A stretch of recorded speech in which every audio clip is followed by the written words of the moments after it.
Yo, what's up mga ka-Doy TV Sports? Welcome back din sa ating malupitang channel. Doy TV Sports naman po ating pag-uusapan nandiyan na. Okay, game 3 na po. Tabla, Meralco at TNT at Barangay Ginebra naman po at itong Rain or Shine. Okay. So pag-usapan po muna natin yan. Okay, ano ang mga advantage at disadvantage at ang inyong paboritong mga pa-shoutout. Bago po yan, salamat muna sa ating mga minamahal na followers and subscribers ng channel na ito. Sa mga hindi pa po, pa-follow na lang po or subscribe sa YouTube. Sa mga followers na at subscribers na, followers na talaga kayo, like na lang po, no? Para maabot po natin yung mga hindi pa. No? The more you like, mga boss, the more we reach, no? Or tataas yung ating recommendation, no? Algorithm ng ating channel or page. Alright, dito na tayo sa gustong pag-usapan muna natin. Hinebra muna tayo at Rain or Shine. Back to square one, game 3. Okay. Kung sino manalo dyan, siya po ang, of course, ang leading sa serye. No? Sino sa tingin ko mananalo dyan? Anong mga adjustment ang posible nilang gawin? No? So, nabanggit po ng both coaches. No? Coach Yanggao muna tayo na yun na. Pagdating sa scoring, no? Naunahan sila sa first, second, and third, di po ba? Pero, they are very proud, no, on what they did sa fourth quarter. Na siyang magiging momentum nila. Kaya pala nilang gawin yun, no? So, antayin natin. Naggagawin talaga nila yan. So, umpisa pa lang. Mas magiging aggressive po dito ang Rain or Shine, no? Okay. Sa panig naman po ng Ginebra, tinake note na po nila yon yung ganyang klase ng paghabol. No? Muntik na po silang ma-NSD neto ng mga taga-team suka natin, no? Okay. At tinake note din doon or in-acknowledge ni Coach Tim Cone na tawag dito, dumami ang minuto, no, ng paglalaro ni Japet, neto ni Brownlee at ni Barrientos, no. Okay, ang term nga na nagamit niya diyan is yung parang nagamit ganon or kalimutan ko na yung exact, no? Pero yun na nga, yung minuto nila nilaro sila ng mas matagal. Parang binabad sila. Gano'n. Para sa akin naman po, no? Kasi nga, sabi nga ni Coach Tim, kumbaga, sisilipin niya or may gagawin sila. They will do something, no? Para ma-improve yun. Siguro, ako, ang naiisip ko dyan, baka magdagdag sila ng player sa rotation, no? Kung sa big at big rin lang, no? Si Troy Rosario din, nabanggit, di ba, na dumami po yung minutes. Baka po palaruin na yung 6-8. Kasi defensador din yun. Kasi nga, di ba, defensive team yun. Kasama siya doon, di ba, si Kemar Carino. Bakit hindi? No? Bakit naman sa Rain or Shine? Kung sino-sino nang inubos na nila yata yung laman ng bench nila. Di ba? Gumagana, di ba? Kasi nga, they are what? They're just doing or implementing their system. At ang Ginebra, may sistema eh. Kaya ako, para sa akin, kung yan na pala ang issue at gagawan nila ng paraan, baka naman po yung ibang rookies palaruin na dito. Kaya eh. Di ba bago din naman ang Rain or Shine? Why not, no? System versus system po mangyayari dyan eh. So yun lang po ang expectation ko sa laro na yan. No? Okay. TNT naman tayo at dito sa Meralco. Yan din, back to square one din sila. But the sad thing that was happened is yan nga po na injury si Paul Bon. No? At ang balita po natin for good na po. No? I mean, for the rest of the itong konferensya. No? Wala po tayong magagawa. Sa basketball po, yan po talaga yung ayaw nating lahat. At double black eye kasi nga natalo pa sila sa serye na tabla ng Meralco. Sabi ko naman sa inyo, iba po ang serye na yan ng TNT at ng Meralco. Hindi po katulad dun sa NLEX yan. Sobrang laki po ng diferensya. Okay.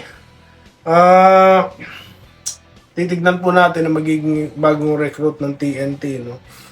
Kung kaya silang tulungan ito, no, sa kanilang mission na makapasok ulit ng finals. Yan po ang mahirap mag-a-adjust ka, no? Pero ang kagandahan naman po sa mga import, sa maraming import naman po na panood natin, coachable naman sila at mabilis silang mag-adapt, no, sa sistema. Kaya yun, obserbahan po natin, abangan po natin ang laban na yan sa Game 3. No? Excited po ako dyan. Okay? So shoutout na po tayo mga boss. Dito na tayo sa ating gustong mga batiin. Alright, mga boss, shoutout nga po pala ha. Okay. Dito po kay Roderick Rodriguez na nag-good day. Dapat kunin ang Hinebra ang Game 3 para lumapit na sa finals. Okay? Kaya lang sa nakita ko, sobrang pagod si Brownlee at halos tumirik na. Yun na nga po, may hamstring pa, di ba? Sabi ko nga po, kayang-kaya naman nilang i-improve yung rotation eh. No? Kung ang rain or shine nga po, kung tutusin, di naman po ganun kasing sikat, no, ng players ng Hinebra yung ano nila players nila, pero tignan nyo naman po ang performance. Ano po yun? Ano po yun? Tawag dito? Kumpiyansa yun, no? Sayang din kasi, alam nyo, may talent pa nga siguro si Kemar kesa kay Malonzo di po ba? I mean, hindi si Jamie Malonzo, yung player na Raynor siya. Tapos yung iba pang player nila, may talent pa, bakit? Nanalo ng defensive player yan no? Ito, Erning Braga, Boss Doy, congrats sa GSM. Sana magtuloy-tuloy ang swerte. Sir. Okay, Romel Sales, good morning. Idol Doy TV, congrats sa atin, NSD. Hinebra, diretso na yan, mabuhay. Salamat po, sir. Alma Dagar, kaya thanks Lord, panalo Gene Kings. Alright. Archie Makirang, dapat umpisa 3 points. Okay, sabay pukol. Normal Flores, Sir Doy, solid follower. Salamat po, sir. No? Buhay po kayo. Okay, Robert Kayabyab, congratulations NSD at sa ating sa barangay. Rusty Rodriguez, nagko-congrats. Salamat po. Enrique Rivero, good day, Idol Doy. Na masarap ang tulog, ha? Good morning. Minerva Nimba, congrats Hinebra Jenkins na way dumiretso na sa winning ways. Kahit sunod na panalo, ayos na sa barangay. Congrats Hinebra. Masarap po ang tulog ni Sir Bon Ryan Cantor. Rusty Rodriguez, solid. Okay. From Malabon. Jonathan De Castro, good day Idol Doy. Masarap din po ang tulog ni Sir. Gumamit ng maraming players para makapagpahinga. Yan po. Tama po yung mga comment nyo no? Good day, Doy TV. Di daw kontento si team sa panalo ng Ross. Sa panalo sa Ross. Okay. Pag-usapan po natin yan sa separate content. Mula noon, Hinebra pa rin po si Ma'am Cecilia Reyes. Okay, ako isa nyong tagahanga. Uy, maraming salamat naman po. Mabuhay po kayo, ma'am, ha? Solid po. Salamat po, ha? Bukas, 7:30, sir. Abangan natin lahat yan. There. Dito tayo ha, Almadagar, Erwin Reyes, Dirty Players. Alam nyo po, dumepensa lang po sila ng mahigpit. No? Kailangan po yun. Pag napanood nyo po yung kung paano dumepensa ang San Antonio, mga boss, nakita nyo ba kung paano sila mag-trap? Ganun po ang depensa Sa nakikita ko, ganun ang ginagawa na rain or shine No? Diskarte po yun, sir. Para sa akin, hindi po ako nadudumihan doon. No? Kailangan lang talagang tapatan din ng Hinebra. No? Okay. Lagonoy, good day po, Idol Doy. Sabi ko na nga ba kukunin nila ang panalo sa Game 2. Yes, Rusty Rodriguez. Shoutout po sa inyo. Vincent Nava, nag-good day. Kahit sa akin, half point or 1 point lang ang lamang. Ang mahalaga, panalo Hinebra. Mismo. Wala ang katulad sa salamat po Sir Joel Loventino, mabuhay po kayo ha. Okay. Joseph Pineta, yes Idol Doy, kaya lalong na nagka-momentum ang Ross sa last minutes dahil sa 4 na offensive foul ni Clarito kay Idol RJ. Pero sa tulong ni Rep, naging blocking foul tinawag. Sir, binaliwanag ko po sa reels yan. Expected ko na po na marami po na namang fans ng Hinebra na hindi nakakilala sa akin ng dudumog sa akin doon. Wala po ako magagawa. Pinaliwanag ko po kung ano ang stand ko doon. Okay? Sa isang play lang na yun, okay? So, wala akong magagawa. I have to air what I think, no? Yun nangyari doon. Pasensya na po kayo, no? Ano ba yun? Panoorin nyo na lang. Mag-follow na kasi kayo sa Facebook. Si Sir Joseph, si Sir Josh yan sa Facebook. Pero yung mga hindi pa, follow na kayo. Ito po, Ricardo Cabato, tinalo ng Gene Kings ang Ross dahil sa depensa nila at matinding opensa. Manolito Rosario, sa Ross sa Game 1. Okay. Rodante Sabida, nagko-congrats. Tingin ko rin, pagka panalong Gene Kings, hindi kontento. Vicente Colyaho, Idol Doy, pumabor ata repre sa Ross. Ito. Yan, sinagot ko rin po sa Reels yan. Yan po ang pinagkuhanan ko ng content, no, yung inyong comment, sir.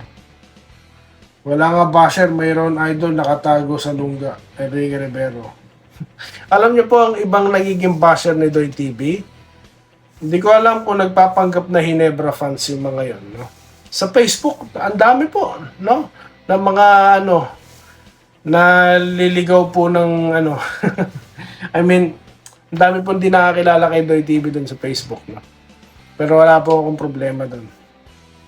Gerald Castillo, parang di nila alam na fourth quarter matindi ang Ross, knowing na parang sila ang young version NST at sana si Gray na lang ipasok yung Cerebalt.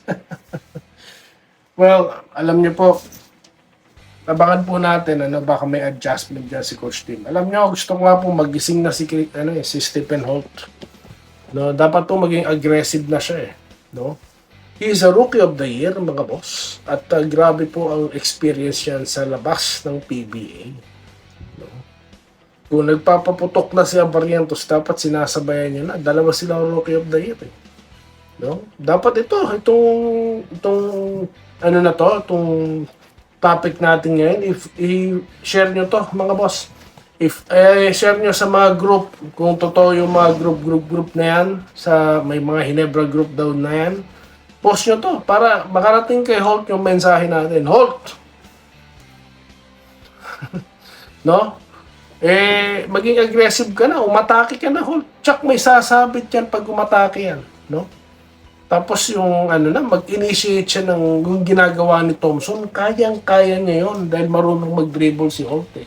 Mayroon lang parang pumibigil sa kanya na gawin yun. No? Yun lang. So yun lamang po ang ating topic ngayon. Salamat po sa mga nakibahagi, no? Salamat po. At mabuhay po kayo. Magkikita pa po tayo sa susunod na video content. Dito lamang po sa Doy TV Sports. Muli, maraming salamat po sa inyong patuloy na panonood. Salamat po sa panonood. Subscribe na para sa mga susunod na basketball at boxing videos.